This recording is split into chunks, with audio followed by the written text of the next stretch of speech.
Bom, gente, então hoje a professora Daniela Schneider, ela vai estar aqui conosco falando sobre política de drogas, os caminhos e os descaminhos da liberdade.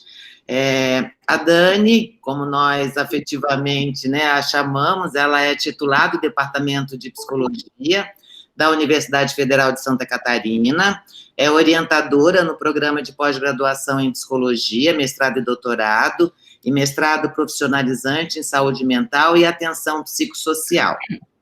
Tem graduação em psicologia pela Universidade Federal de Santa Catarina, também por lá ela fez o mestrado em educação, pela PUC de São Paulo, ela fez o doutorado em psicologia e fez o pós-doutorado em ciência da prevenção na Universidade de Valência, Espanha, e a Universidade de Miami, nos Estados Unidos. Suas atividades de pesquisa e extensão estão na ênfase de tratamento e prevenção psicológica, voltando-se para estudos dos problemas relacionados ao uso de álcool e outras drogas, desenvolvimento e avaliação de estratégias, programas e sistemas de prevenção e promoção da saúde e rede de atenção psicossocial. É especialista na obra do filósofo Jean-Paul Sartre, com vários estudos sobre psicologia e clínica existencialista. Ela coordena o grupo de pesquisa do CNPq, Clínica da Atenção Psicossocial e Uso de Álcool e Outras Drogas. Ela é a coordenadora do Psiclim, da Federal de Santa Catarina, é diretora da Associação Brasileira de Pesquisa em Prevenção e Promoção de Saúde, a ABRAPEP, e membro do GT, do Grupo de Trabalho Drogas e Sociedade, da ANPEP. É bolsista Produtividade em Pesquisa 2 pelo CNPq. E, por fim, é coordenadora do Ponto de Cultura da Associação Cultural Baiacu de Alguém, que desenvolve projetos socioculturais e de promoção de saúde em Florianópolis. Então, Dani, a palavra é sua, você fica à vontade aí, tem o tempo que você quiser, nós já dilatamos o tempo aí para não precisar correr.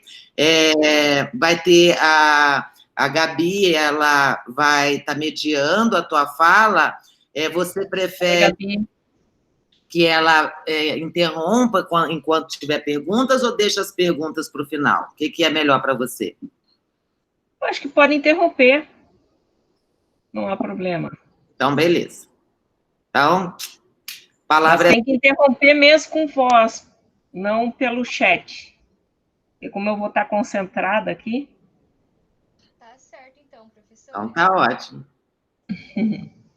Tá joia. Muito bem. Então, vamos lá, né? Queria inicialmente aí saudar o pessoal aí da Universidade da UEM, né? Universidade Estadual Maringá. É isso? É da UEM, né? E do GFETS, né? Que é o grupo de estudos aí de fenomenologia e existencialismo. É isso o nome do GFETS? Isso. Parabenizar vocês por essa série de eventos que vocês estão realizando, tem acompanhado, nem sempre a gente consegue entrar, né?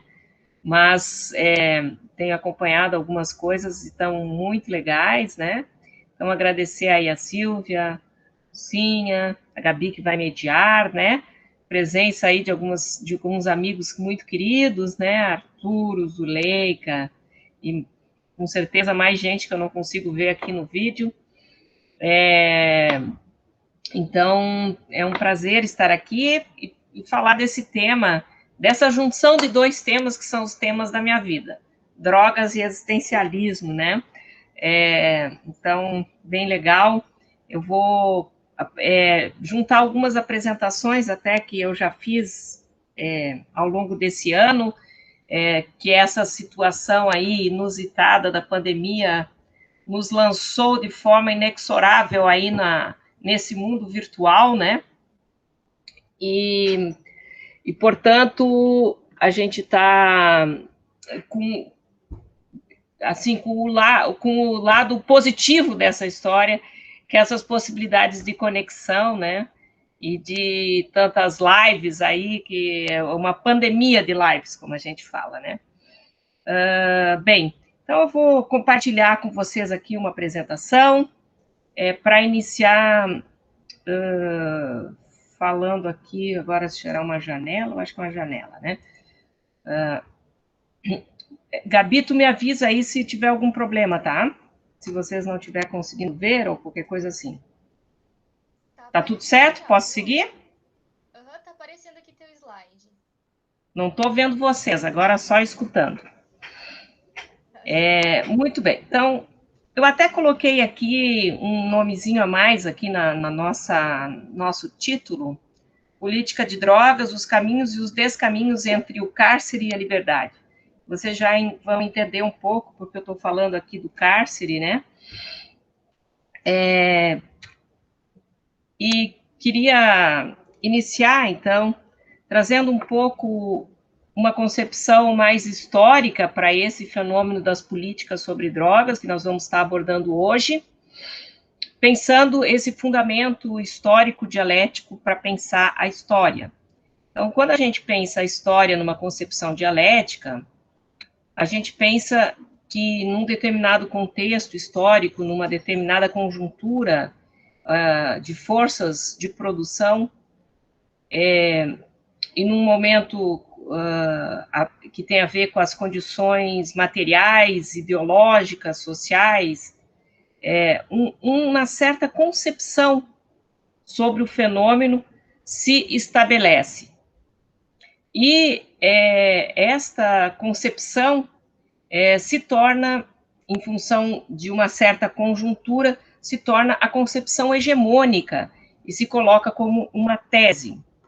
Mas, como tudo na vida, essa concepção é cravada de contradições, e essas contradições vão gerar uma antítese, ou seja, uma concepção que venha a questionar, a negar, né, esta tese.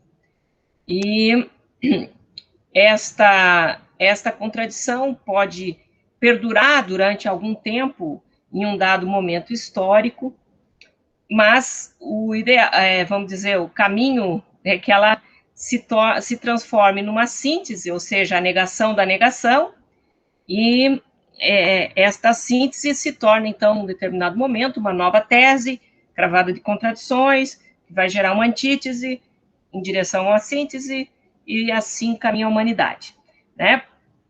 Muito bem. Então, eu queria pensar com vocês, a partir desse modelo dialético, né, como que num determinado contexto histórico,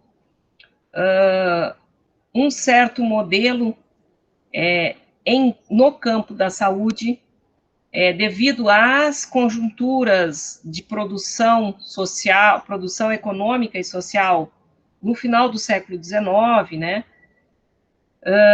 as concepções ideológicas, etc., vão firmar um certo modelo hegemônico, que é o chamado modelo biomédico, que vai ser o modelo que vai definir o campo da saúde naquele contexto. Esse modelo vai vir com uma série de características, por exemplo, o seu foco na doença ou no problema psicossocial, o tratamento a partir dos sintomas, um cuidado que é um cuidado hospitalocêntrico, e por aí vai, né? Um conjunto de características que vão definir este modelo que, num determinado momento, é a tese hegemônica. Esse modelo, ele vem, como diz a teoria, né, cravado de contradições, e essas contradições, então, vão gerar uma antítese a este modelo, que é o chamado modelo da integralidade, né? Então, esse modelo vai questionar essa concepção de saúde centrada na ausência de doença, vai trazer o conceito ampliado de saúde e vai, então, nos trazer uma outra concepção dos processos de saúde e doença, focados no sujeito, focados numa intervenção em rede, focados numa intervenção em contextos de vida e não só em sinais e sintomas. Então, esses dois modelos, eles se revertem em políticas públicas. Então, nós tivemos até um predomínio, até os anos 80, de uma certa concepção em saúde, que era a saúde tradicional, né, hospitalocêntrica, e nós vamos ter, a partir dos anos 80, com a reforma sanitária, o modelo da integralidade aí, com o SUS, o Sistema Único de Saúde, e toda a transformação no campo da saúde promovida a partir de então. Na verdade, veja, esses dois modelos, eles vieram a partir dos anos 80, 90, 2000, 2010, 2020, coexistindo no campo da saúde, com muitas contradições, e com uma dificuldade aí de construir uma síntese, mas com alguns assinalamentos do que seria uma síntese, a negação da negação aí desse processo. Mas eu não quero falar tanto assim do campo da saúde, só para a gente pensar as várias implicações que tem aquilo que é um campo mais amplo, que é o campo da saúde, e como que esse campo mais amplo, que é o campo da saúde, impacta o campo que vai nos interessar aqui, que é o campo da saúde mental, e depois, mais especificamente, o campo do álcool e drogas. Então, no campo da saúde mental, nós vamos ter um correlato a isso que aconteceu no campo da saúde. E num determinado momento histórico, com tudo isso que a gente já falou, em função das forças de produção, dos interesses econômicos, a gente vai ter um certo modelo que prevalece, que no campo da saúde mental, nós definimos como a tese psiquiatrizante.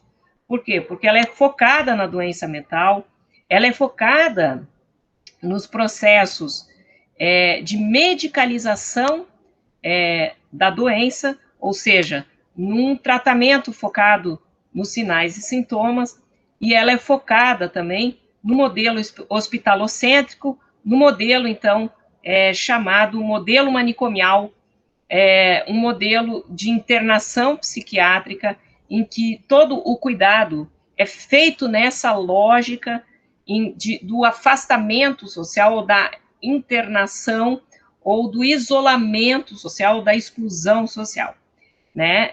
E porque aquele que está em sofrimento, ele incomoda por estar ali naquele contexto de vida, no seu contexto familiar, no seu contexto comunitário, no seu contexto social. Então, isso vai gerar esta tese, a partir do final do século XIX, cravada de contradições, como a gente já sabe, né? Esse conjunto de contradições vão gerar todo um movimento de questionamento dessa tese, que é a chamada antítese antipsiquiatrizante, que vai questionar a lógica central da doença mental, o mito da doença mental, como diria Thomas Szasz, e também o tratamento dado à loucura, esse tratamento da exclusão. E por que a antítese questiona esta concepção de loucura como doença mental e o tratamento com base nessa exclusão social? Porque a compreensão que sustenta esta antítese é a compreensão dos determinantes sociais em saúde e de que o sofrimento psíquico não é algo simplesmente da ordem da doença, da ordem biológica, mas ela é um processo psicossocial que se dá nos contextos de vida deste sujeito. E aqui nós vamos ter uma grande influência da fenomenologia na construção dessa tese, dessa antítese. Essa antítese é largamente influenciada pela fenomenologia, pela psicopatologia fenomenológica e, em especial, por Sartre, que teve uma grande contribuição para o movimento antipsiquiátrico. E esse movimento, então, vai gerar um questionamento dessa lógica de isolamento. Porque se o sofrimento psíquico, ele se produz no social, ele é fruto dos embates de um sujeito com o seu contexto, não cabe tirar este sujeito do seu contexto para tratar o cuidado tem que se dar no território, tem que se dar onde a vida deste sujeito se processa.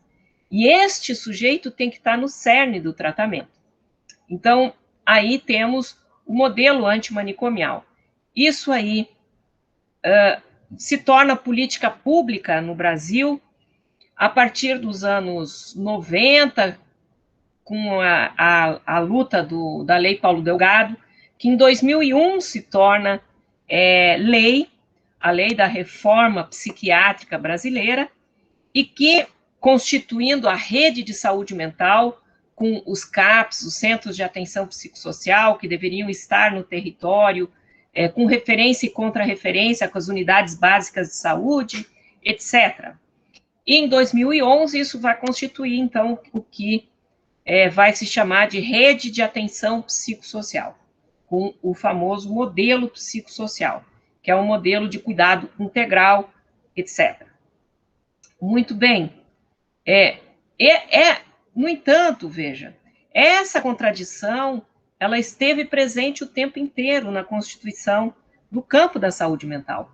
Porque, mesmo dentro dos dispositivos construídos pela antítese, por exemplo, os CAPs, muitas vezes, em função da formação das pessoas, em função ainda de um predomínio de formas hegemônicas, para dentro dos CAPs, para dentro da rede de atenção psicossocial, ainda havia uma certa hegemonia do modelo biomédico, ou seja, uma excessiva medicalização ainda dos problemas de sofrimento psíquico e uma concepção ainda bastante reducionista dos problemas de sofrimento, por mais que se lutasse para as transformações. Então, isso é para a gente entender o cenário, né?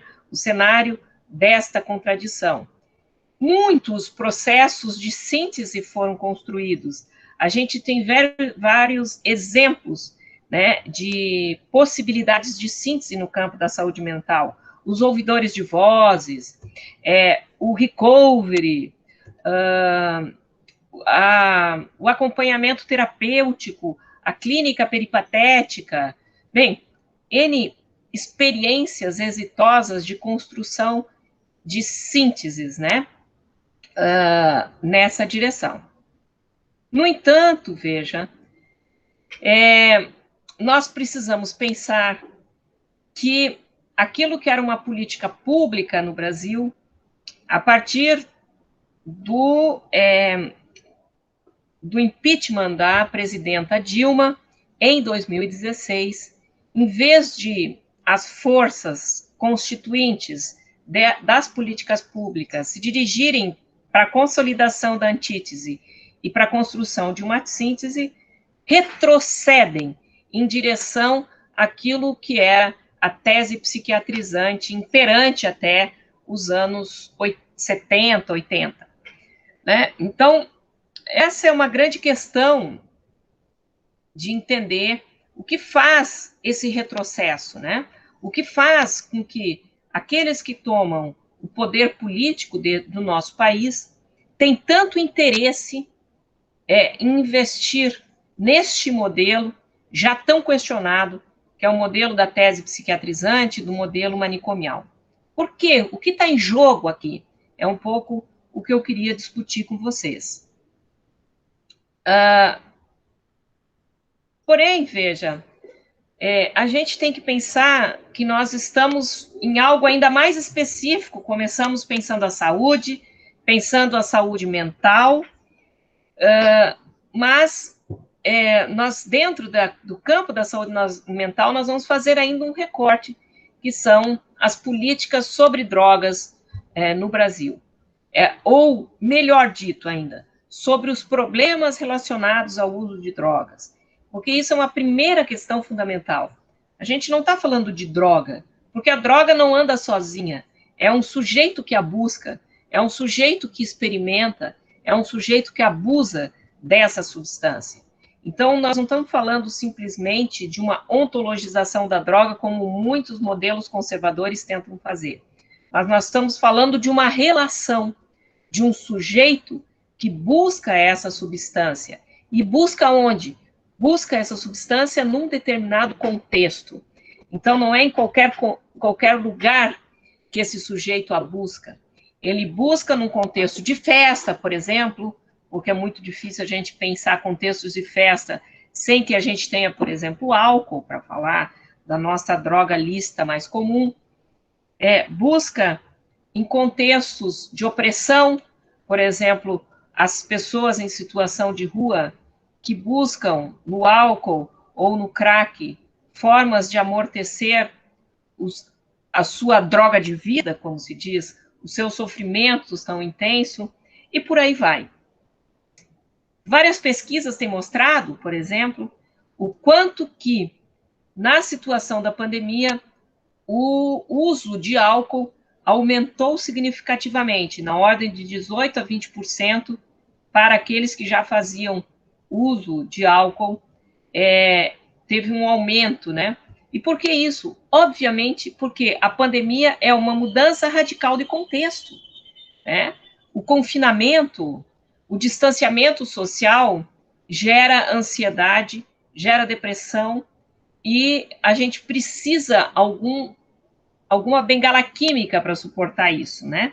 Então, os dados têm mostrado esta correlação clara entre a pandemia, o aumento de sintomas de sofrimento psíquico e o aumento do uso do álcool. Então, isso para deixar muito claro, veja, que as drogas, elas implicam sempre esse tripé, um sujeito que vai em busca de uma substância num determinado contexto. E a pandemia é um desses contextos tão paradoxais que a gente tem enfrentado aí, que todos nós temos passado. Bem, mas voltando aqui ao slide, né, nós estávamos falando, então, sobre as políticas de droga e como elas estão ligadas às políticas de saúde mental. Na verdade, durante a história das políticas de droga no Brasil, a gente teve um grande predomínio da ordem jurídica moral, ou seja, as drogas eram tratadas como um problema de polícia e o usuário de drogas era criminalizado. Esse é um problema que ainda perdura, e cada vez mais com viés de classe social e de raça, atravessando esses processos do encarceramento, hoje com alguma distinção entre usuário e traficante, mas sempre com um viés muito claro aqui de raça e de classe social, ou seja, quem está sendo encarcerado no Brasil, a gente sabe que é a classe pobre e muito a nossa juventude da periferia brasileira com um predomínio negro.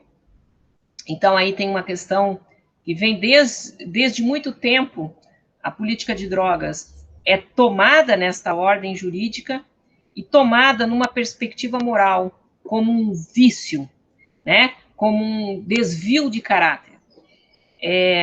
A partir dos anos 80, principalmente aí com a reforma psiquiátrica, começa todo um debate no país para que os problemas relacionados ao uso de droga sejam trazidos para o campo da saúde coletiva, sejam trazidos para o campo, portanto, da saúde pública, e sejam entendidos também como um problema de saúde, né? E aí isso, então, vai construindo. Aqui nós temos, não vou falar sobre isso, senão vou me perder do nosso objetivo, né? Mas a história das nossas políticas, começando lá com o Código Penal, o primeiro que fala sobre os problemas da droga, até nós chegar no decreto agora de 2019, que de certa forma retoma a ordem jurídica moral com toda a sua força, né? E nós temos aqui no campo, então, das políticas de droga, a mesma contradição, né? Nós temos um predomínio da tese psiquiatrizante, com o modelo manicomial, com o modelo da internação. Nós tivemos toda a construção dos dispositivos da antipsiquiatria e da antítese do antimanicomial, da RAPS. E aqui um elemento bastante importante, que foi o guia da nossa política de atenção integral aos usuários de droga do Ministério da Saúde a partir de 2003, que é a concepção de redução de danos. E a concepção de redução de danos vai ser muito importante para nós pensarmos aqui. E a política de redução de danos, ela é uma política que erroneamente é vista como aquela que se opõe à abstinência, né? E ela, de fato, ela se opõe a quê? Ao imperativo da abstinência como condição de inserção no tratamento. É a isso que ela se opõe. Ela se opõe a você pensar que para alguém ter acesso ao cuidado, ele tem que necessariamente interromper o uso, quando, na verdade, a interrupção do uso é o cerne do problema daquilo que se chama de dependência de drogas. E essa é a grande dificuldade de alguém que está com um problema mais sério na relação com o seu uso de drogas, é conseguir interromper. Se fosse fácil, não precisaria ter sistema de saúde para lidar com isso. Então, a redução de danos, ela é uma perspectiva baseada onde? Na concepção de liberdade. É isso que depois eu vou retomar com vocês. Ou seja, que o sujeito, ele é um sujeito que escolhe o uso de drogas e obviamente, tem que arcar com as suas responsabilidades sobre isso, mas não basta, então, um processo de cuidado que simplesmente imponha a interrupção disso à força, sem considerar o contexto de vida desse sujeito, sem considerar a função da droga na vida desse sujeito, para que a gente possa compreender como que foram os processos em que essa relação vai se tornando problemática, né? Então, na verdade, veja, a redução de danos é uma postura de acolhimento da diversidade. Alguém que está com problemas de uso de droga pode querer interromper este problema, e ele tem que ser acolhido nos sistemas de saúde. Porém, outra pessoa que está com problema de drogas, ela pode não querer interromper o uso de drogas, mas ainda assim ela precisa de cuidado, porque ela está colocando sua vida em risco, a vida de outras pessoas em risco, etc. E ela tem que ser acolhida, e, portanto, você pode fazer uma intervenção para minimizar os danos na saúde física, na saúde mental, possibilitando a ela escolhas e alternativas para tratamento. Inclusive, podendo chegar à abstinência, sem problema nenhum. Então, a política de redução de danos, ela foi central dentro da lógica da antítese.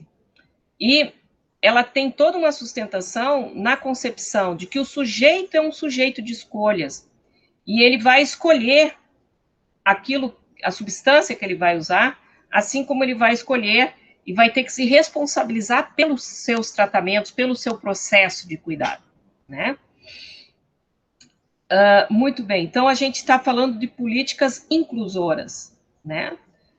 Bem, da mesma forma que aconteceu com o campo da saúde mental, no campo dos problemas relacionados ao uso de droga, o impeachment da Dilma trouxe muito fortemente a retorno do modelo da tese psiquiatrizante, o retorno da meta da abstinência como uma imposição a priori para o cuidado, e não como uma das possibilidades de cuidado, mas como um imperativo categórico, né? E a retomada do modelo da internação, com todo um reforço aí desse dispositivo que já existe há muito tempo, né? Que surge lá, inclusive, dentro da antítese, que são as comunidades terapêuticas concebidas dentro do modelo dos anos 70, né? Que depois vai ser apropriada, redesenhada e passa a ser, na verdade, um dispositivo que representa, nesse caso, o modelo da tese psiquiatrizante, né?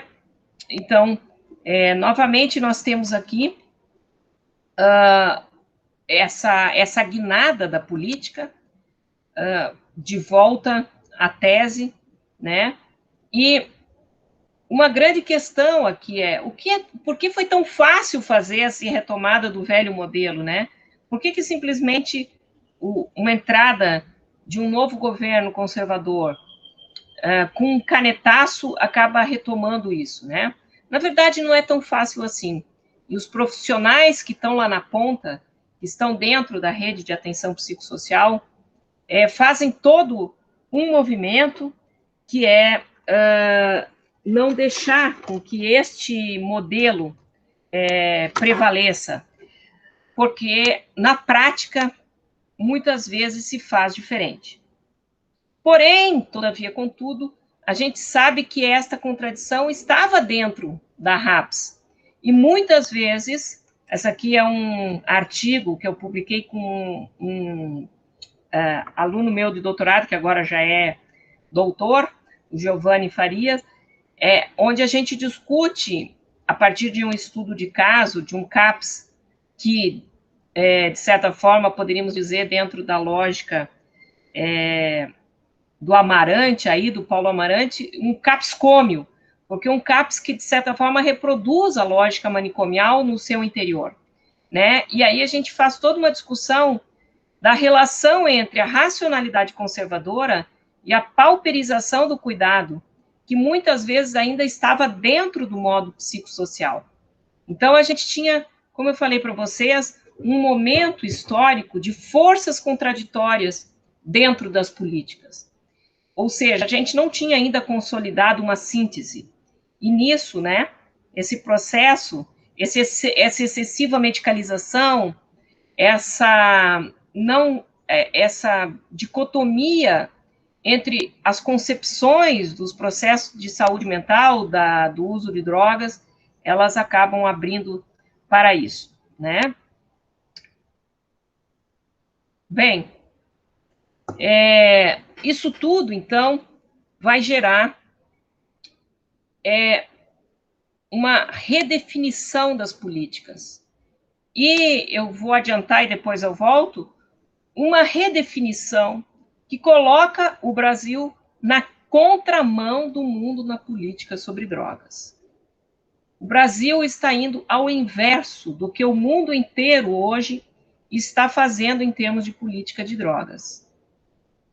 E aí eu sugiro, nós não temos tempo aqui, que vocês assistam esse vídeo que ele está disponível aí na internet, a História da Guerra às Drogas, um vídeo que é realizado pela Global Commission on Drug Policy, que é feito, então, pelos ex-governantes, né,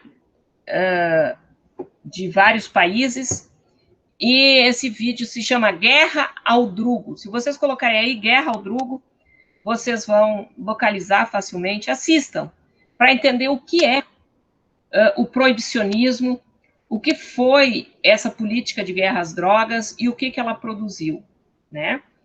Então, essa política de guerra às drogas, ela vem sendo questionada, veja, pelas maiores lideranças mundiais, pela organização da ONU, o UNODC, o Escritório das Nações Unidas para Drogas e Crimes, que hoje pensa, e hoje início do século XXI, a partir dos anos 2000, começa uma mudança nas políticas de cuidado, de prevenção, de promoção de saúde, e a lógica é você ir da coerção à coesão.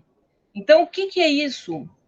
As políticas de drogas do mundo foram dominadas, a partir do governo Nixon, que vai instituir a guerra às drogas, políticas totalmente coercitivas, políticas proibicionistas, políticas centradas na culpabilização dos sujeitos, no seu encarceramento, E aqui eu estou falando e dando ênfase para o sujeito usuário de drogas, para aquele sujeito que tem problemas com esse uso.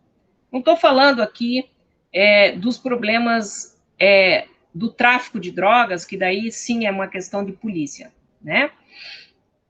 Então,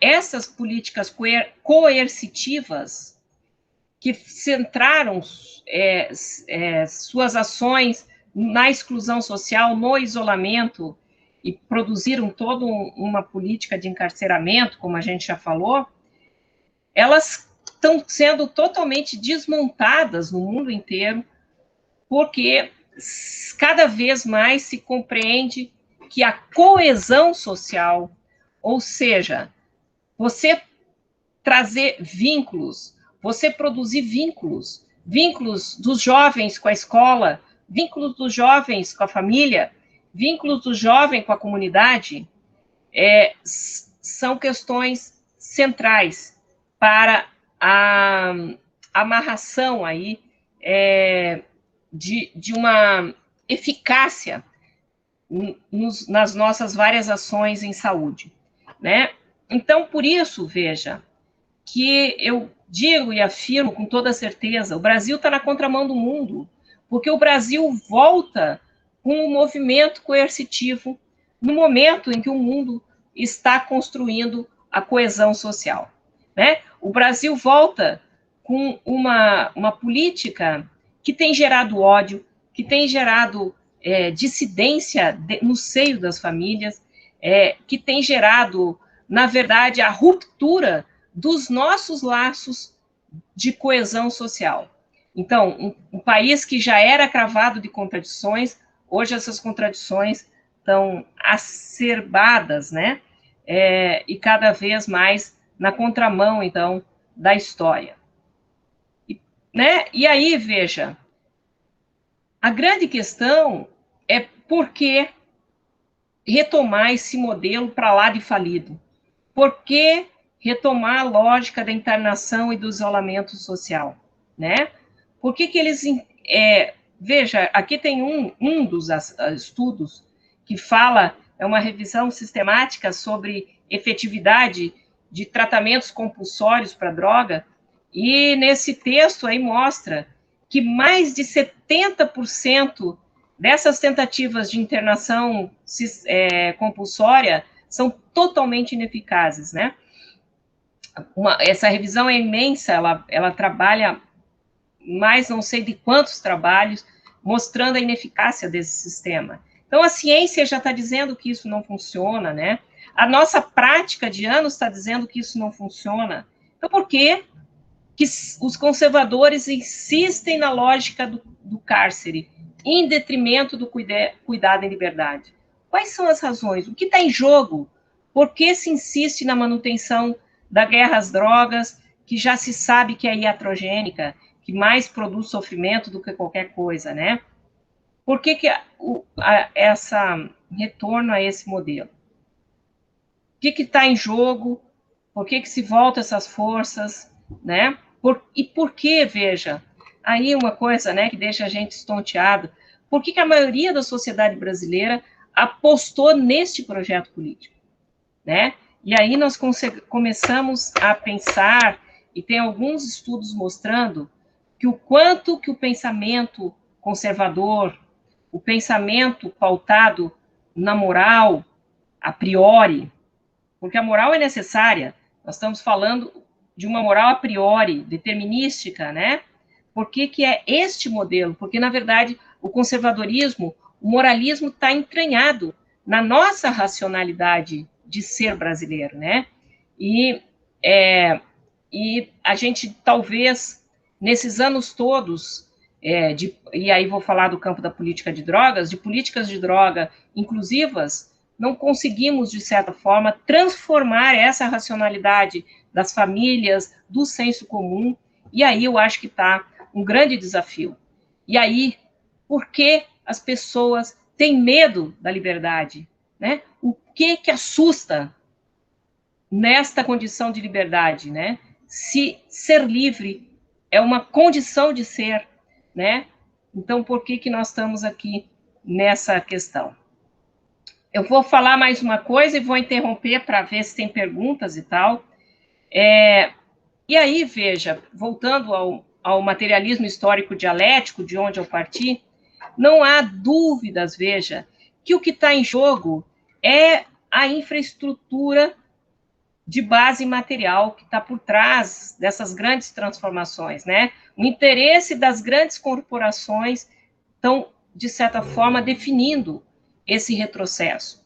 No caso aqui das políticas de saúde mental, das políticas de álcool e droga, nós estamos falando da indústria farmacêutica, nós estamos falando da indústria da loucura, que ganham milhares de dólares ou de reais produzindo internações, medicalizando ou dando droga lícita no lugar de droga ilícita, etc. Então, há aqui, sem dúvida, um jogo de forças produtivas e de relações sociais de produção que estão em jogo aqui neste processo. Isso passa por uma visão de necropolítica, isso passa por uma biopolítica do controle de corpos, do controle moral, e isso passa, veja, pelas instituições que nos dão sustentação, né? Pelo papel da religião hoje em dia, pelo papel da mídia, pelo papel da medicina psiquiátrica, e por como isso se reflete na indústria da loucura. E isso nos afeta no nosso cotidiano. Isso modifica os nossos estilos de vida, a forma como a gente se reconhece sujeito, a forma como a gente compreende as nossas relações interpessoais, compreende a nossa relação com o uso de substância, né? Então, isso vai mudando a uma cadeia de implicações que mostram o desafio que é a gente fazer uma política baseada em liberdade. E por que as pessoas têm o medo? Na verdade, há aqui jogos de interesse, né? Que a liberdade, de certa forma, enfrenta. Muito bem. Eu vou dar uma interrompida aqui. Deixa eu...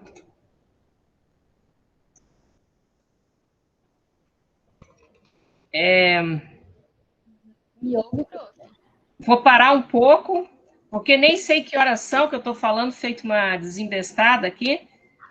Pode continuar.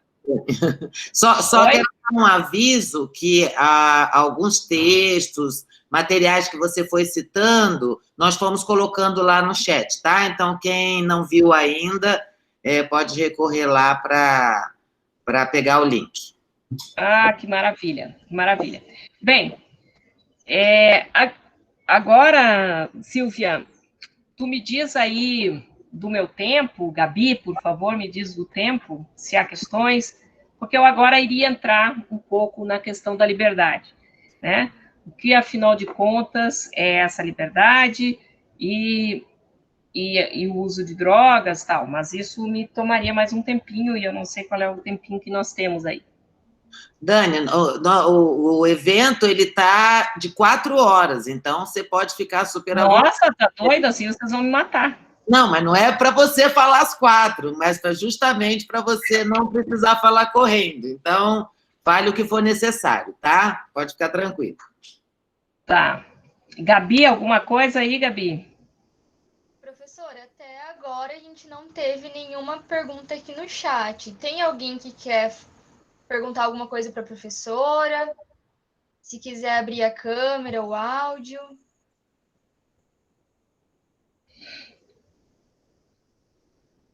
Acho que dá para seguir, prof. Tá, joia. Ok. Tá? Aí depois, no final, a gente retoma para ver se... Daí eu acho que vai... que a gente vai elaborando as perguntas no decorrer dessa próxima parte.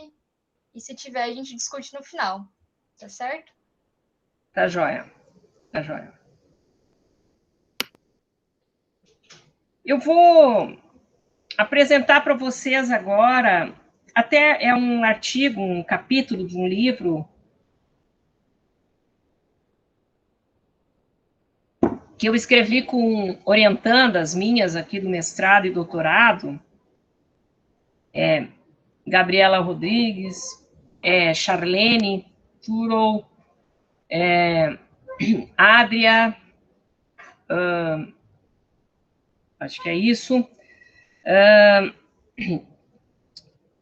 onde a gente fez uma reflexão em cima de um caso clínico de um usuário de drogas, e a gente discute um pouco o existencialismo e essas questões, e eu vou colocar aqui para vocês o texto, lógico que não vou ler todo, porque ele tem 25 páginas, vou ler só algumas passagens, só para me servir de guia, aí, então vou voltar com uma apresentação. Gabi, se houver algum problema com a apresentação, tu me fala, tá?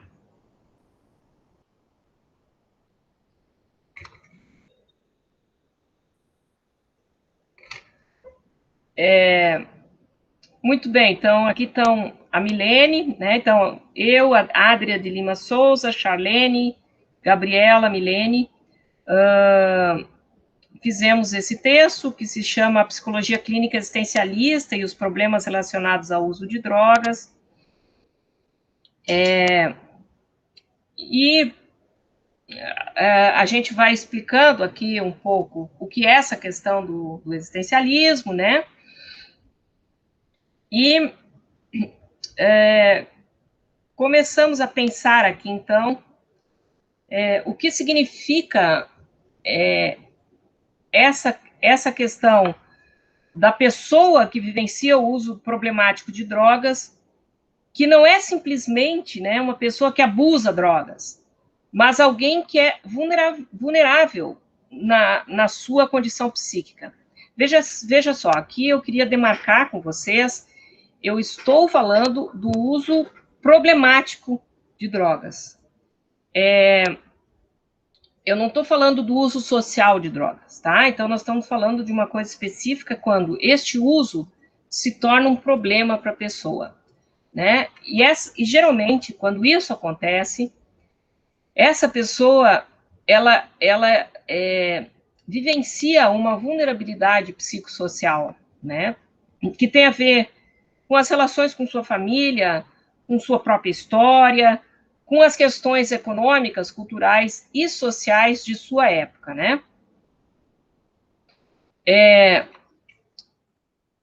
E aí aparece uma coisa contraditória, tem até um artigo que eu trabalho isso, onde eu trabalho a relação entre dinâmica psicológica e liberdade, porque ao mesmo tempo que esse sujeito, ele é sujeito de suas escolhas, e a droga, o uso da droga, é uma dessas suas escolhas, ao mesmo tempo, ele vivencia um processo de alienação em uma dinâmica de ser, nas compulsões, na fissura, né, que o uso de drogas traz. E é essa contradição que a gente tem que compreender na sua complexidade para poder elucidar a função do uso de drogas na vida do sujeito e de como pensar a compreensibilidade, a inteligibilidade disso e alternativas para que ele supere isso, né? Então, aqui tem uma coisa bem importante que eu queria assinalar para vocês, e até queria sugerir, eu agora estou com essa coisa do distanciamento social, aí estou com alguns livros meus lá na UFSC, e eu queria trazer para vocês a conferência da Araraquara, mas eu não estava com ela aqui, esse meu livro está lá na UFSC, eu não consegui mostrá-la aqui para vocês, um trecho, porque, e até indico para vocês trabalharem esse texto, porque ali o Sartre explica magistralmente a diferença ou a relação, vamos dizer assim, entre alienação e liberdade, né? Liberdade é uma condição ontológica, né? O sujeito não é condenado à liberdade. O sujeito não consegue não escolher. Escolher é sua condição de vida. Não escolher também é uma escolha, né? E isso é o paradoxo da liberdade. Mas, ao mesmo tempo, veja, esse sujeito experimenta processos de alienação onde o seu ser se esvai da sua mão. Ele passa a não ser sujeito de uma série de processos da sua própria vida. Então, Sartre vai trabalhar que, na verdade, a gente tem que compreender essa relação entre o sujeito ser livre e, ao mesmo tempo, ele ser um sujeito inserido num processo de alienação, né? E isso é muito importante para entender a complexidade aqui que está em jogo no uso de drogas, né? Então, queria marcar para vocês, então, que o uso de drogas é uma livre escolha. E nisso, veja, nós temos muito a contribuir aí com a redução de danos, né? Pensando essa questão da escolha do sujeito pela droga. O problema é que a própria redução de danos muitas vezes não consegue compreender que não é só uma questão de escolha, é uma escolha dentro de uma estrutura de escolha determinada, né? Porque a gente não escolhe o que bem quer, a gente escolhe aquilo que está colocado no nosso campo de possibilidades, aquilo que está colocado na nossa estrutura de escolha. E, portanto, há aqui uma condição material, uma condição sociológica que produz condições de alienação. Então, tem que entender esse paradoxo entre o sujeito ser um sujeito livre de escolhas e, ao mesmo tempo, ele estar num campo definido de estrutura de escolha, que é nesse confronto, nesse paradoxo, que se produz o que a gente chama do campo do sofrimento psíquico, do campo da vulnerabilidade psicossocial. E, portanto, veja, por mais que a gente entenda, né, que o uso de drogas é uma livre escolha, e essa livre escolha, veja, coloca o sujeito na responsabilidade do seu ser, e aí vem todo o moralismo, né, que vai culpabilizar o sujeito, porque ele escolhe, e é verdade isso, ele escolhe, o sujeito, ele se debate, ele diz que não quer mais, e na hora ele vai lá e volta a usar. E é ele que está usando. E isso, ele sabe disso. Então, esse é o processo de sofrimento psíquico, né? Essa contradição entre ele ser livre, ele ser responsável pelo que ele fez, e aí o moralismo vem com tudo nesse problema, mas, ao mesmo tempo, veja, ele está aprisionado numa dinâmica de ser que é vivido a partir da sua história, a partir das suas mediações sociológicas, a partir das contradições do seu contexto e da condição de ele fazer alguma coisa disso que fizeram dele, ou seja, da sua dinâmica psíquica, né? E é essas contradições que a gente tem que buscar compreender. Ô, Dani, Oi. Eu estou com um livro aqui da Conferência Araraquara, eu não sei se, de repente, você sabe onde que está a parte aí que você queria... Deixa eu ver se eu acho aqui.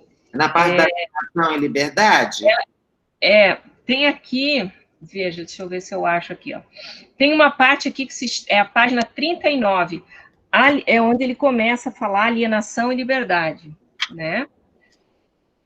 E aí, bem, eu não sei se a gente vai conseguir agora compartilhar isso, porque eu não tenho bem o trecho, que eu não consegui, eu tentei achar ele online, e no Books aqui do Google, ele só está até a página 30, e justamente a página 39 não está. Mas, depois, se tu quiser ir no transcorrer do que eu vou falando, tu podia localizar e ver se tu localiza trechos que poderiam nos ajudar a elucidar aqui o que o Sartre... Escolha um trecho daqui um pouco. Vai procurando aí, porque eu não sei o trecho certo. E aí, me interrompe aí e fala, se tu quiser fazer isso. Pode ser?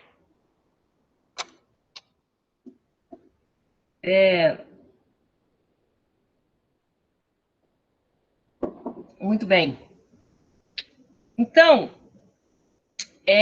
nesse artigo, nós vamos pegar uma reflexão que o Fernando de Castro, nosso colega aí, desses grupos de existencialismo aí brasileiro, né? Professor da Federal lá do Rio de Janeiro, que ele traz nessa obra aqui que a gente produziu, que a Silvia até tem capítulo aqui, que Jean Paul Sartre e os desafios à psicologia contemporânea. E nesse texto, nesse livro, o Fernando tem um capítulo onde ele vai discutir o sofrimento psíquico entre a má-fé e a alienação. E é muito legal a reflexão que o Fernando faz, muito aprofundada. Então, a gente pegou, a partir disso que o Fernando trouxe, para pensar o problema dos problemas relacionados ao uso de drogas. E, então, o Fernando vai discutindo a partir de Sartre, né? Essa questão da má-fé como essa forma de tentar enganar a si mesmo, né? Essa estrutura de mentira em que eu escondo a verdade de mim mesma, né? Então, por meio da má-fé, eu nego qualidades que possuo. Por exemplo, não admito que tenho medo, quando estou morrendo de medo, ou tento constituir-me como aquele que eu não sou, considerar-me corajoso sem ser, por exemplo. Mas, veja, só é viável a gente enganar a gente mesma porque a gente é livre, porque a gente tem que escolher nesse processo, porque a gente não pode coincidir com a gente mesma, a gente é, como condição, um ser ambíguo, um vir a ser, né?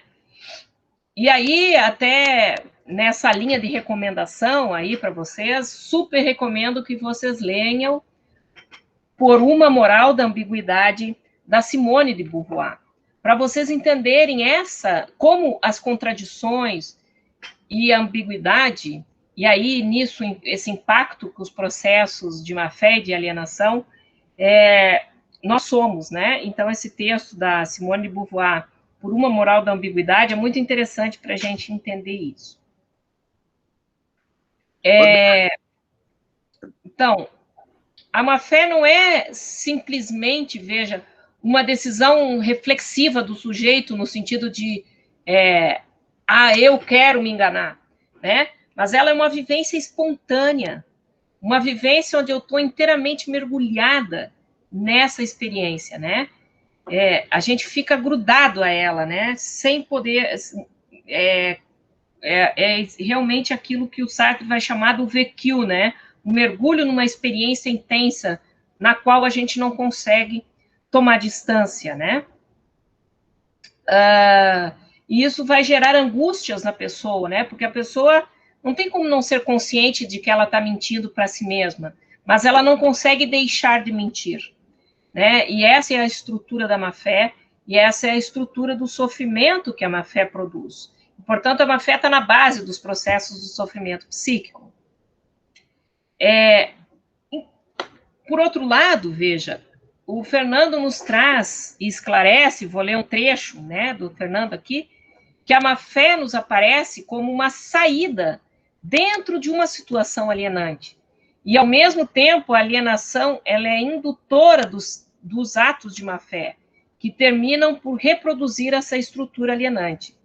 Então, aqui, o Fernando está nos chamando a atenção de que a má-fé é essa dimensão do mergulho no singular, do mergulho na subjetividade, né? E, ao mesmo tempo, essa singularidade só pode ser compreendida à luz dos contextos que definem a estrutura de escolha das pessoas e, portanto, da estrutura alienante, que é mediada por coletivos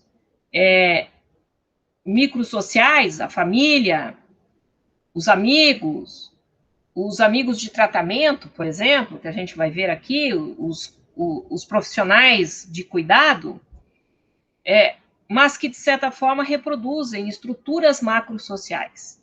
E aí, estou começando a fazer um link com aquilo que a gente discutia na primeira parte da minha fala, sobre as políticas de droga e sobre o que está em jogo nas políticas de droga, né? Os interesses sociais, etc., que produzem também e estão na base do sofrimento psíquico.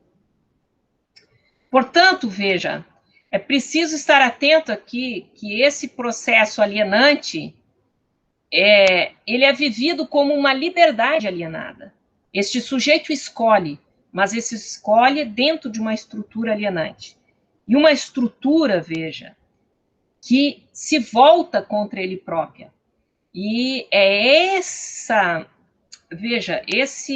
esse processo de contradição, de totalização, retotalização, destotalização, que está no cerne do processo de sofrimento psíquico e, no caso, no cerne dos processos de uso de drogas, né? Então, nós vamos trazer aqui um caso, eu não vou contar ele todo, nem vou narrar todo, né? Mas uma parte aí só para a gente pensar por causa do nosso tempo. Então, esse personagem... Oi.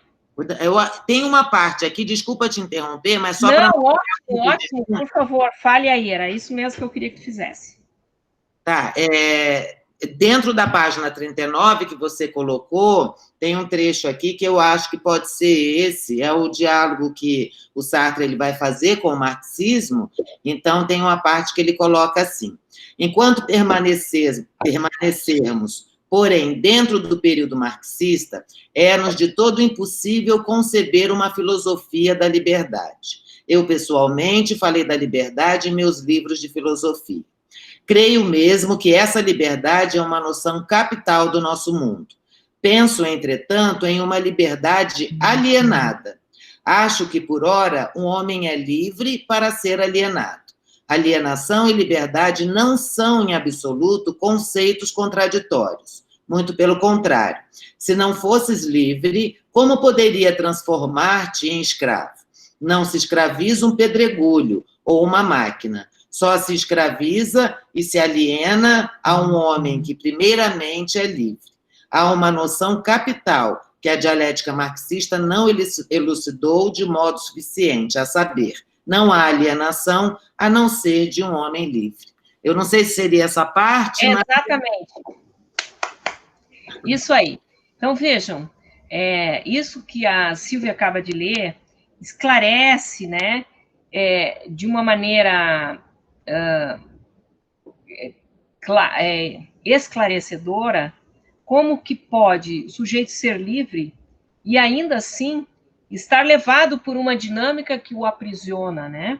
E aí nós vamos entender como que se dá na concretude os processos de sofrimento psíquico e os processos aqui que nos interessam do que se chama na literatura psiquiátrica de transtornos do uso de substância, e que a gente entende, então, como os processos problemáticos na relação com o uso de drogas, no uso de substâncias psicoativas.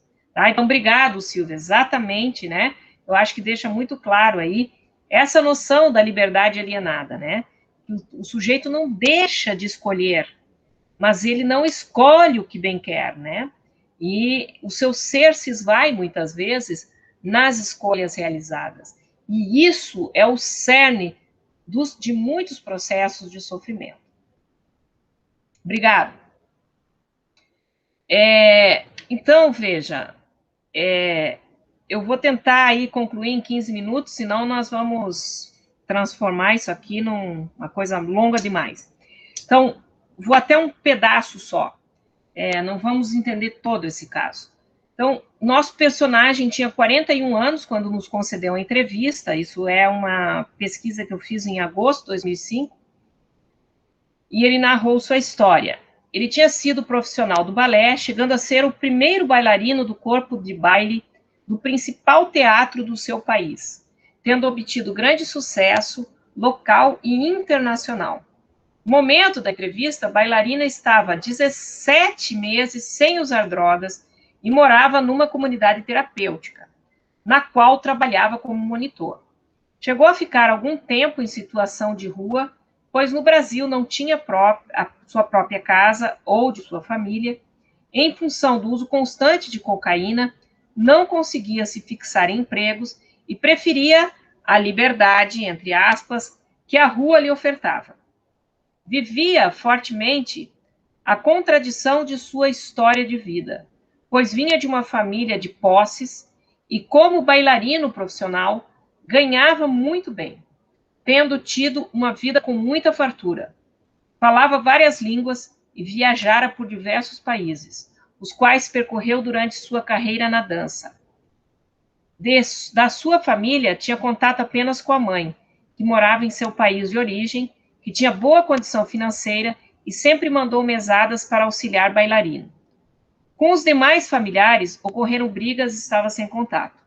Seus amigos eram, na maioria, internos de comunidade terapêutica.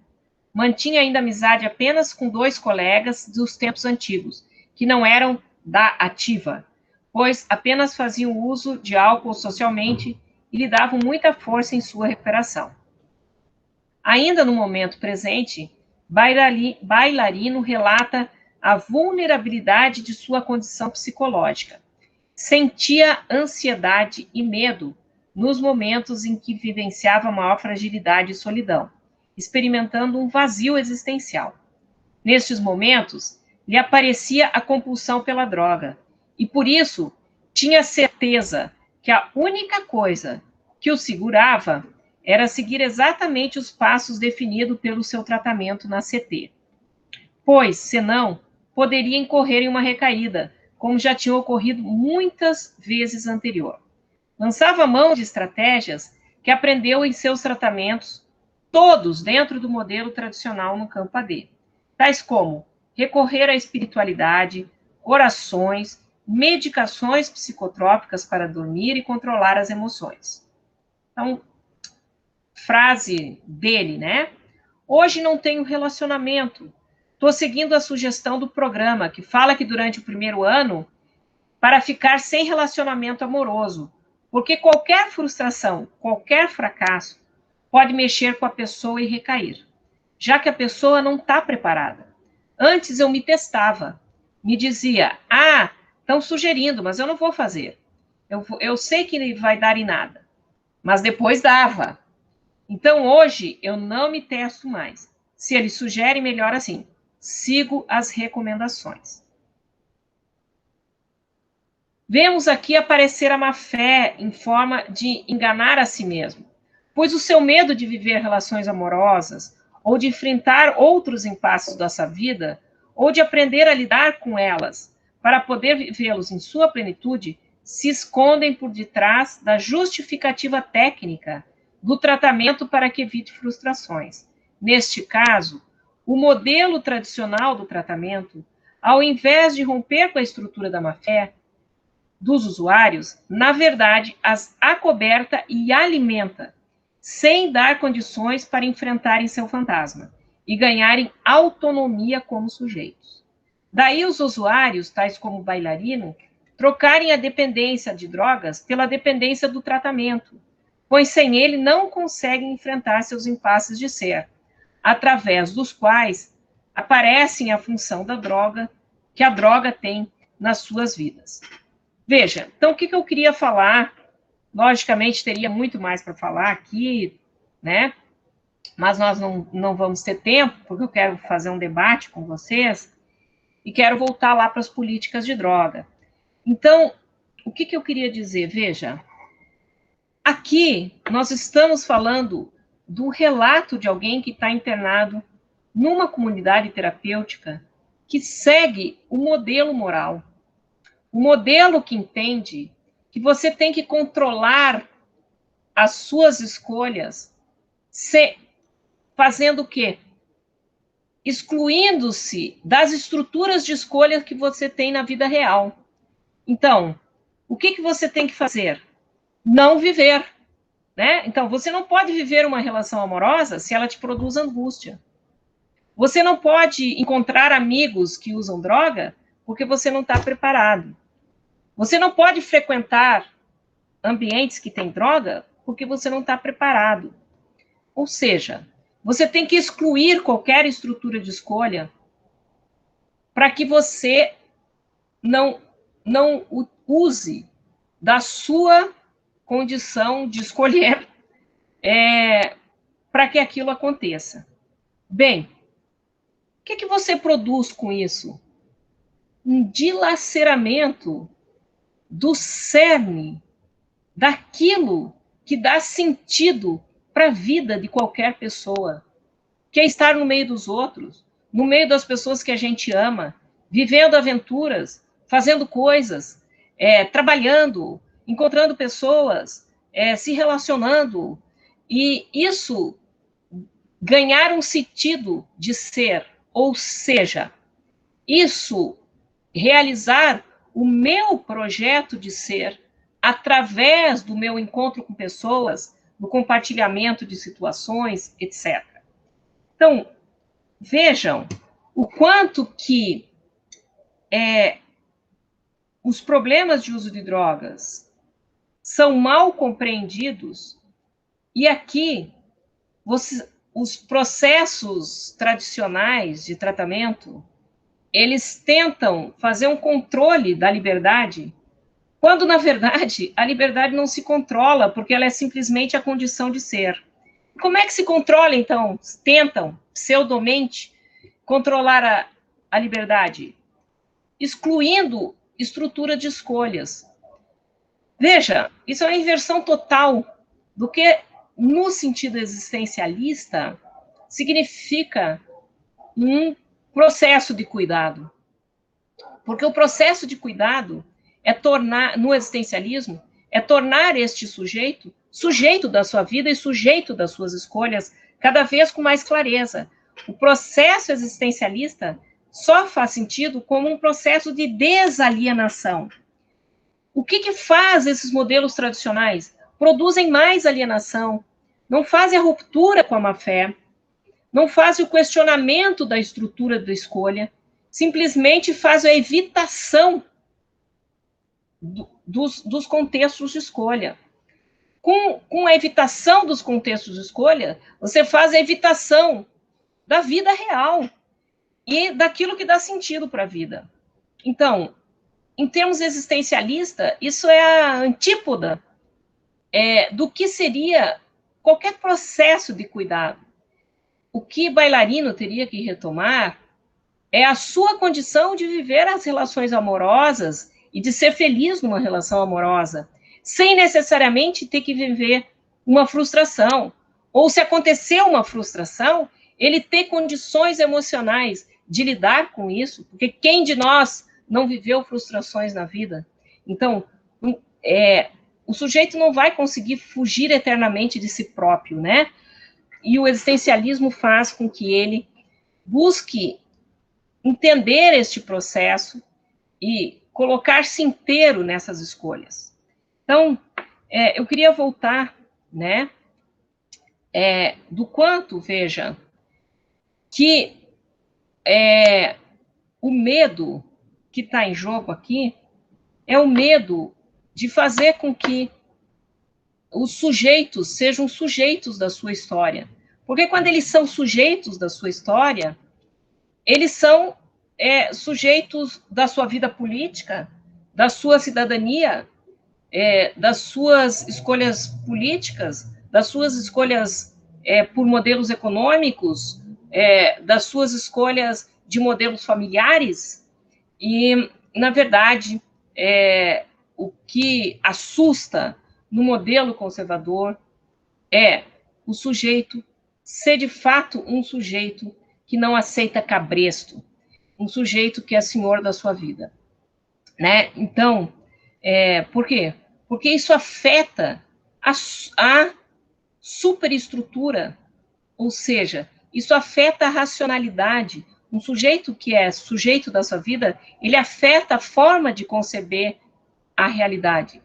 E ao afetar isso, ele intervém na forma como se produz a vida, né?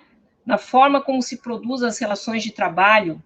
Ele não aceita qualquer relação de subordinação, ele não aceita qualquer relação de dominação, ele não aceita uma relação amorosa abusiva, e por aí vai, né? Então, sujeitos críticos e sujeitos da sua própria história, eles estão no pilar de sustentação de uma outra sociedade possível, né? Então, veja, há toda uma estrutura social que está em jogo aqui, obviamente,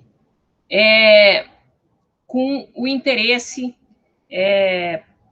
financeiro que rege a retomada das políticas de encarceramento, que estão enriquecendo enormemente um certo modelo, um certo tipo de instituição, um certo tipo de estrutura social e um certo tipo de indústria, como a indústria farmacêutica, que ganha dando uma droga ilícita no lugar da droga, quer dizer, uma droga lícita no lugar da droga ilícita, né? Ou da droga com quem o sujeito tem problema. Pode ser lícita, mas ele tem problema. Então, na verdade, o que está em jogo é bastante profundo e as transformações disso são necessárias, né? Queria, para fechar, fazer uma última reflexão de que a pandemia tem nos, e eu já repeti isso em várias lives, né? A pandemia tem nos ensinado na pele de todos nós, no vivido de todos nós, a insuportabilidade do distanciamento social. O quão é sofrido estar longe dos nossos espaços de convivência. O quanto que enclausuramento, ainda que na nossa própria casa, é agoniante, né? Então, como é que a gente pode pensar que exclusão social, isolamento social, internação por 6 meses, por 9 meses, pode ser e pode se dizer como sendo um processo de cuidado, um processo terapêutico? Como a gente pode entender que isso que a gente está vivendo possa ser modelo de tratamento para alguém que já está muito mais vulnerabilizado do que a maioria de nós aqui, que já está sofrendo com essa situação, né? Então, eu acho que a nossa experiência talvez possa nos fazer, nossa experiência cotidiana na pandemia talvez possa fazer a maioria da população talvez redimensionar essa estratégia, né, dada para essas pessoas em sofrimento psíquico, para essas pessoas com problemas de uso de drogas. Então, queria dizer isso. Muito mais, obviamente, né, a dizer, mas o essencial tá dito, né? Obrigada. Professora, nós estamos com uma dúvida de onde, se está publicado esse artigo que você falou, estava lendo agora, se não está publicado, se a gente tem acesso a ele.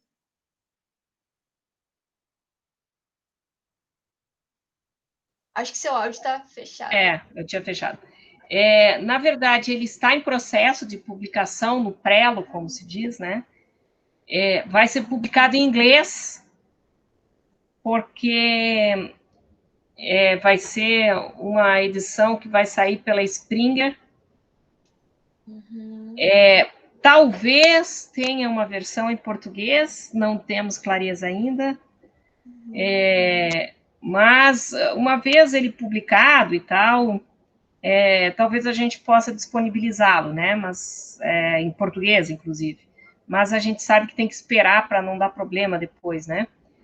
Mas em breve, porque ele está para sair, a Gabi até está aí, pode dizer, mas eu não lembro direito, mas é para sair agora, fevereiro de 2021, eu acho, ou antes até já vai estar publicado. Mas vai estar publicado em inglês, a princípio. Então, tá certo.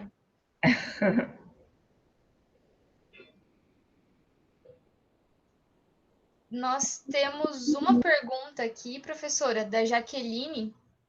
Ela pediu se você puder falar um pouco mais sobre a relação entre a má-fé e a alienação implicadas no uso de drogas.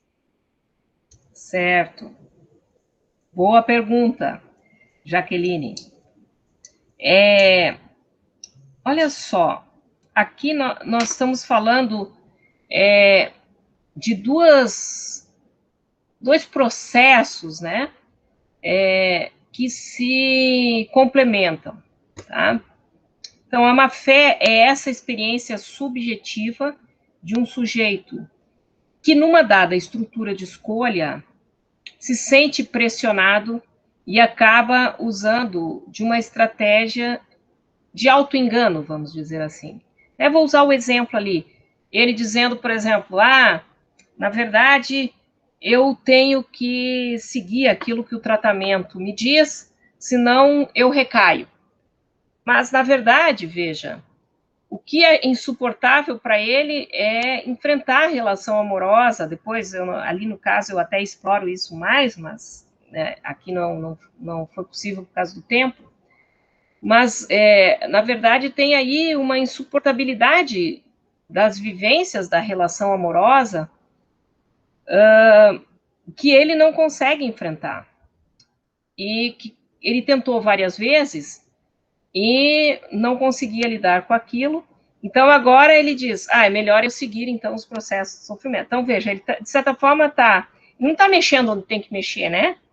É uma espécie de auto-engano, certo? Ele sabe que ele teria que enfrentar os seus fantasmas relacionados à sua sexualidade, às questões da relação amorosa, para ele estar mais inteiro nesse processo. Então, veja, a estrutura da má-fé, se a gente pensar o movimento progressivo-regressivo, essa volta, esse olhar regressivo em que você volta a compreender o movimento subjetivo, o movimento deste sujeito, das escolhas que ele faz, como uma forma de resolver certas situações e certos contextos da sua vida. Mas, ao mesmo tempo, veja, ele não escolhe o que bem quer, né? Há uma estrutura que coloca a escolha para ele. E essa estrutura que é a estrutura alienante, onde vai se dar o processo de alienação. Porque é uma estrutura, e veja, então agora nós vamos fazer um movimento progressivo, o movimento de entender os contextos, o seu contexto de vida, de relações interpessoais, o seu contexto dos modelos de tratamento onde ele está inserido, os modelos do momento epocal em que ele está inserido, em que a gente falou até agora, do quanto que estão voltando as forças conservadoras, né, em que vão dar para ele uma certa estrutura de escolha, veja. Então, veja, ele não vamos dizer uma coisa simples, ele até então passou por processos de tratamento tradicional. Ele nunca pegou, nunca teve na sua, não encontrou, não teve a chance de ou não escolheu processos de escolha, estruturas de escolha em que fosse mais crítica, em que colocassem a discussão para ele da função da droga na vida dele, etc. Sempre modelos tradicionais de evitar locais, evitar pessoas, evitar tratar, mente vazia, oficina do diabo, e aí tem que se ocupar com qualquer coisa, mesmo que não tenha sentido, e não coisas significativas que façam ele ganhar sentido e retomar seu projeto de ser, né? Então, por exemplo, ele, na má fé, evitava dançar, porque dançar para ele remetia ao cerne do seu problema, que era toda a trajetória de dança virtuosa que ele teve, porque ele tinha sido um grande bailarino de reconhecimento internacional, mas aquilo era a fonte do sofrimento. Então ele evitava dançar. Ao mesmo tempo, veja, isso poderia ter sido um caminho de superação, né? Isso poderia ter sido um caminho em que ele retomasse o projeto e se viabilizasse enquanto sujeito. Mas como aquilo foi fonte de sofrimento, ele evita. Agora, o que é que faz com que ele não volte a dançar? O próprio modelo de tratamento que ele está, que diz que ele não pode entrar em situações em que ele viva frustração. Não sei se dá para entender aqui, veja. Há uma estrutura de escolha alienante dada para ele. Se ele encontrasse na frente um terapeuta existencialista, meu Deus, ele ia problematizar isso, ia rediscutir isso, e certamente pegaria a sua capacidade de bailarino e poderia redimensionar sua vida e retomar seus laços e refazer coisas. Mas aqui, todos os processos que fizeram, como aquilo era fonte de sofrimento, ele tinha que evitar, né?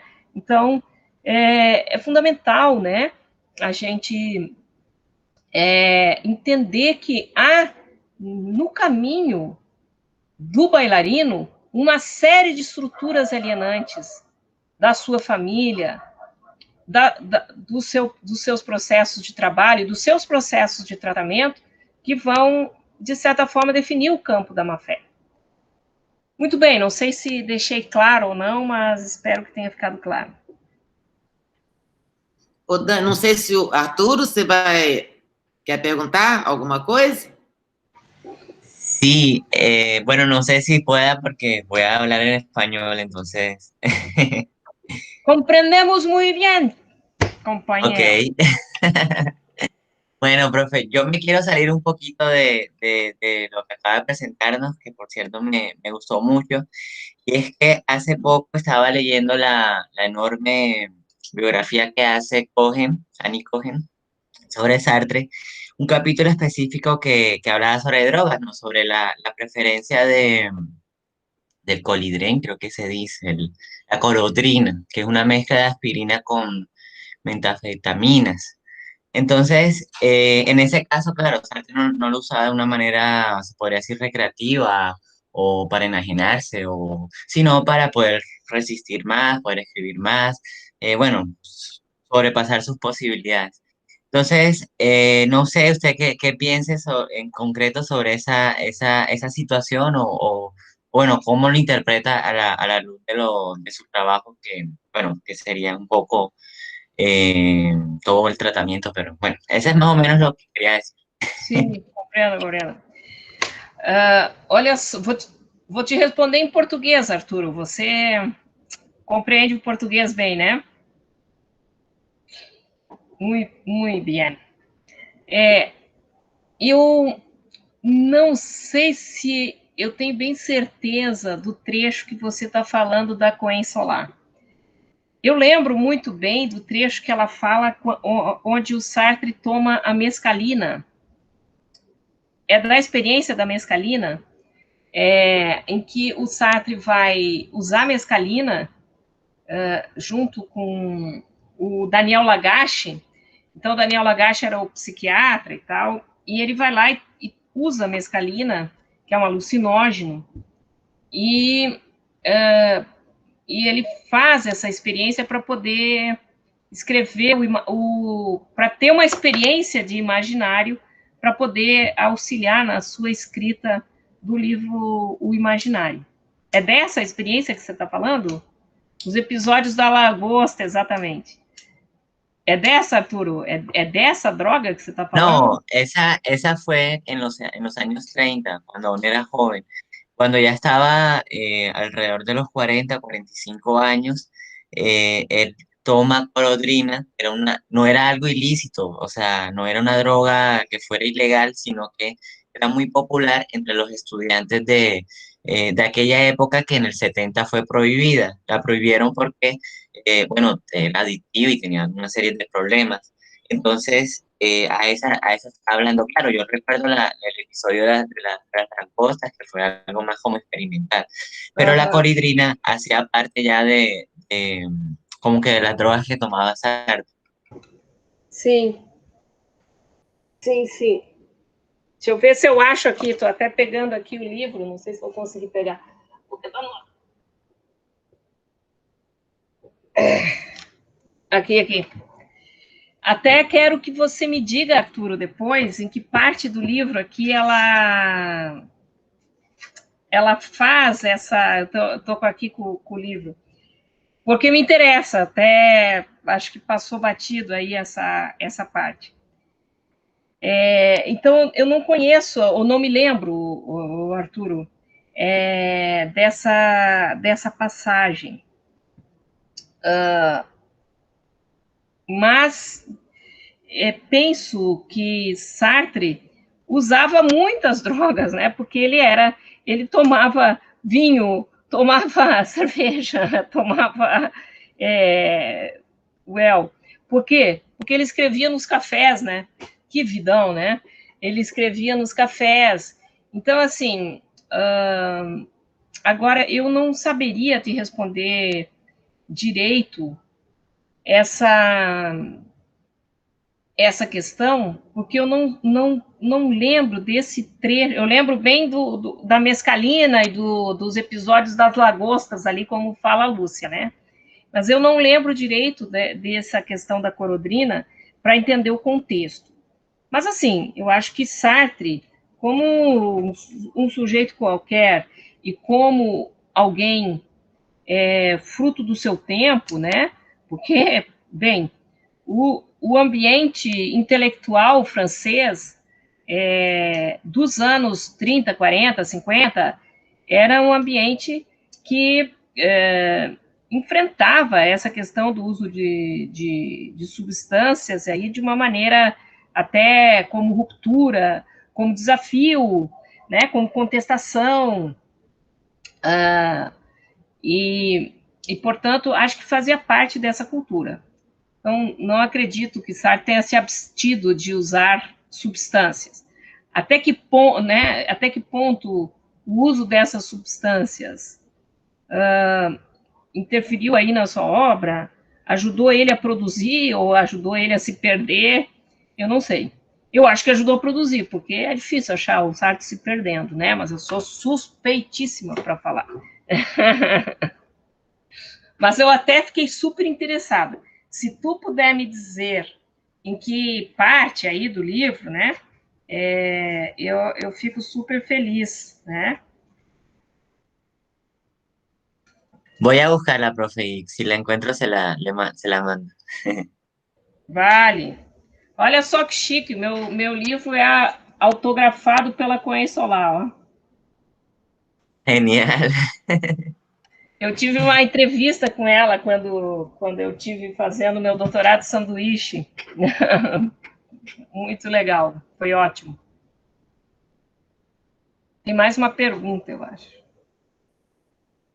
Isso, o Afonso perguntou se, né, como que a gente pode identificar se o uso dessas drogas é recreativo, ou se ele interfere, prejudica na vida do sujeito.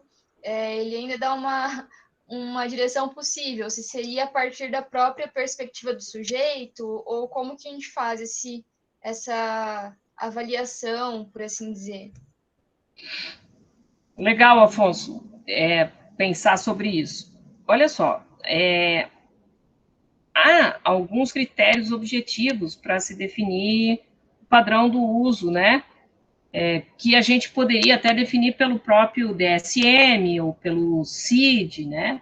Que vai definir esses níveis de uso, tá? Então, se quiser ir por esse lado, a gente teria alguns parâmetros aí já definidos pela literatura especializada na definição desses padrões de uso e quando que o uso deixa de ser recreativo e passa a ser um uso problemático, né? Tem abstinência, tem, bem, todos os critérios ali que nem vale a pena aqui citar, né? Porém, acho que tu está perguntando para além disso, né? O que é que faz o reconhecimento por um sujeito de que seu uso é um uso problemático? E na verdade, veja, aqui, a perspectiva do sujeito é uma perspectiva importante, né? Uma perspectiva fundamental.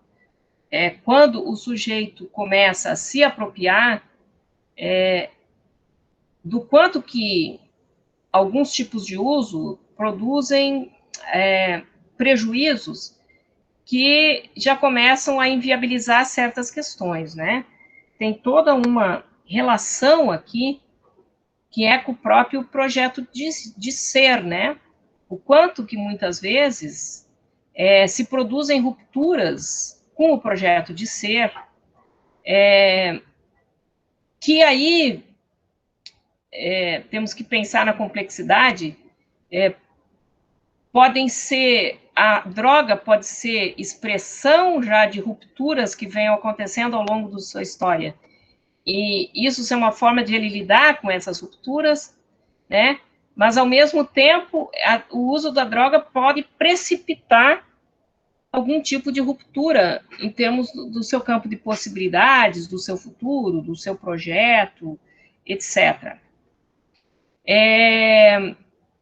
Então,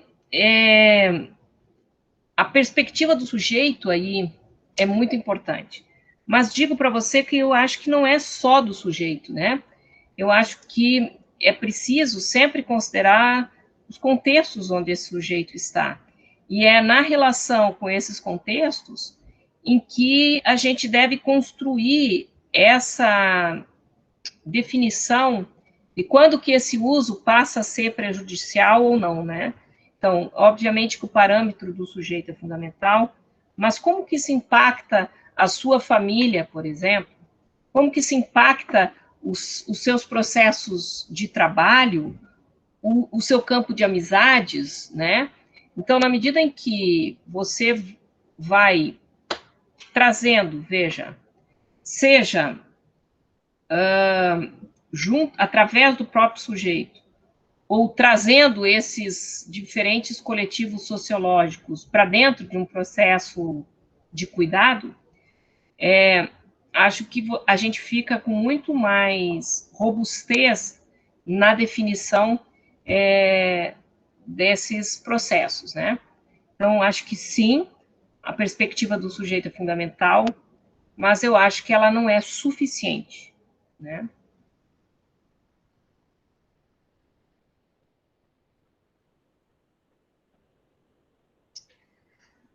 Bom, acho que as perguntas foram feitas, foram respondidas. Eu agradeço também bastante a sua contribuição, foi riquíssima, professora. Obrigado.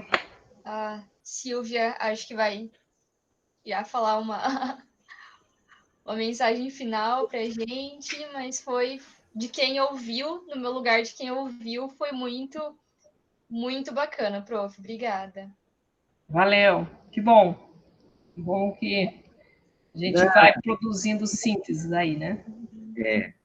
Nossa, nem temos aí como te agradecer. Eu sei que a vida de professor, nós estamos à beira de um burnout. Professor online, né? E você aí ter se dedicado aí para estar conosco, agradecemos muitíssimo, é sempre muito bom, né, poder estar te escutando. Nós vamos depois, quando tiver com a gravação pronta, estamos disponibilizando os vídeos na página do YouTube, do GFX, aí eu passo para você também, tá? E não sei se, de repente, alguém mais tem alguma pergunta, se você gostaria de falar alguma coisa, porque, da nossa parte, é só gratidão aí, da tua disponibilidade para estar conosco. Legal. Então, foi um prazer, né, contribuir aí com o GFEX, né, contribuir aí com o Silvia, Lucinha, com o pessoal aí que está nos assistindo, né, é sempre bom, a gente tem uma conexão aí sul, né, conexão sul é importante, vamos continuar aí nossas conexões que são fundamentais. É isso aí. Gente, lembrando que o nosso próximo encontro será no dia 17 de novembro, com a professora Tana Mara, da Federal do Espírito Santo, e ela vai trazer o seguinte tema: pensar gêneros a partir de Sartre e Beauvoir, o corpo como faticidade e vivência. Agradecemos também a presença de todos aqueles que constantemente está dividindo aí esse espaço conosco. Um grande beijo, Arturo também, a Zuleika já foi. E um beijo aí no coração de cada um. Mais uma vez, muito obrigada. Não sei se a Lucinha quer também falar alguma coisa. Repetir os agradecimentos, né, Dani? Bom, Lucinha, sempre, né? Repetir os agradecimentos. É sempre bom mesmo te ouvir, ainda mais sobre esse assunto tão complicado, para usar um termo teu, é tão complicado, esse sofrimento aí tão complicado. E fazer um convite, né, acho que nem precisa fazer um convite, mas firmar, acho que todo mundo aqui que está aqui assistindo é porque prima por isso, de resistir, de lutar, né, para remover essa situação alienante, que aliena as nossas escolhas, né, e que provoca e promove tanto sofrimento psíquico. Acho que nossa luta é essa. Difícil, mas é. Fundamental. E as escolhas são nossas, né? Exato. Temos aí uma eleição municipal, pense muito bem em quem vão votar, porque é do município para o país que as coisas se dão, né? É bem por aí mesmo. Né, com políticas públicas retrógradas, como estamos tendo ultimamente, em tudo que é nível. Então, é preciso muita força, muita luta, e, assim, em grupo é muito melhor. Isso aí. Então, tá ótimo, pessoal. Gente.